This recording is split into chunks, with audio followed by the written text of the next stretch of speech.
กอย่างแจ่มแจ้งอนุตตโรปุริสธรรมสารถิเป็นผู้สามารถฝึกบุรุษที่สมควรฝึกได้อย่างไม่มีใครยิ่งกว่าสัทธาเทวมนุษย์นังเป็นผู้สอนของเทวดาและมนุษย์ทั้งหลายพุทโธ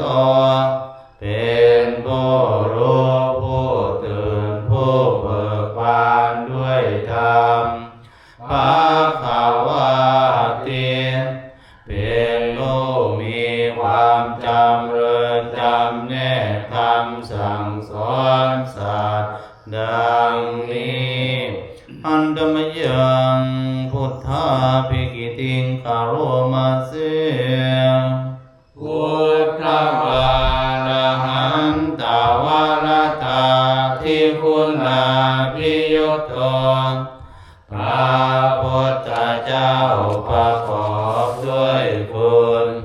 มีความประเสริฐแห่งอรหันตคุณเป็นต้นสุทธาภิญาณกรุณาหิสมาคัตโตมีพระองค์อันประกอบด้วยพยานและพระกรุณาอันบริสุทธิ์โพเทสิโยสุชนะตังกามรามาสุโรพระองค์ได้ทรงกระทำชนที่ดีให้เบิกบานดุจอาทิตย์ทำบัวให้บานวันทา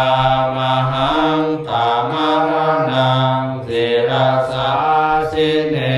นังข้าพระเจ้าไหว้พระสินสีผู้ไม่มีกิเลสพระองค์นั้นด้วยเสียงกล่าวพุทโธโยสัพพปานินังสารนังเก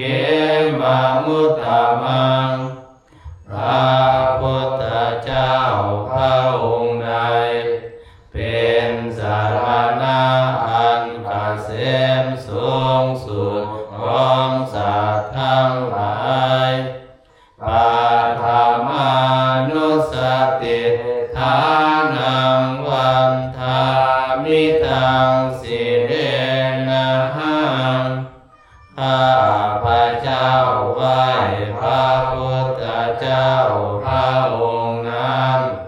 อันเป็นที่ตั้งแห่งความระลึกองค์ที่หนึ่งด้วยเสียงกล่าว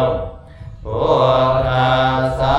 หัสสมิทาโส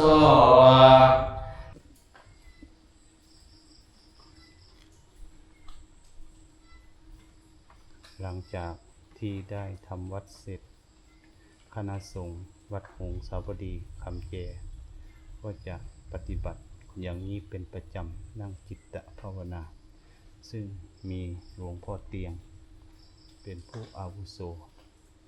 พาลูกศิษย์ลูกหานั่ง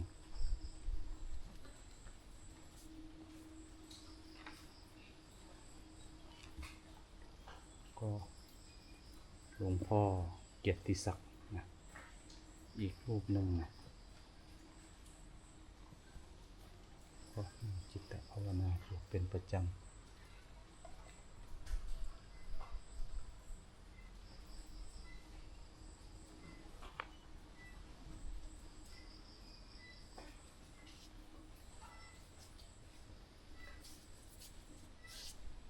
รูปที่สี่ก็เป็นหลวงพ่อวิชัย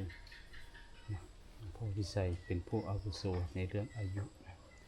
ท่านก็ปฏิบัติดีปฏิบัติชอบนั่งภาวนาสวดมนต์ทำวัดทุกเช้าเย็น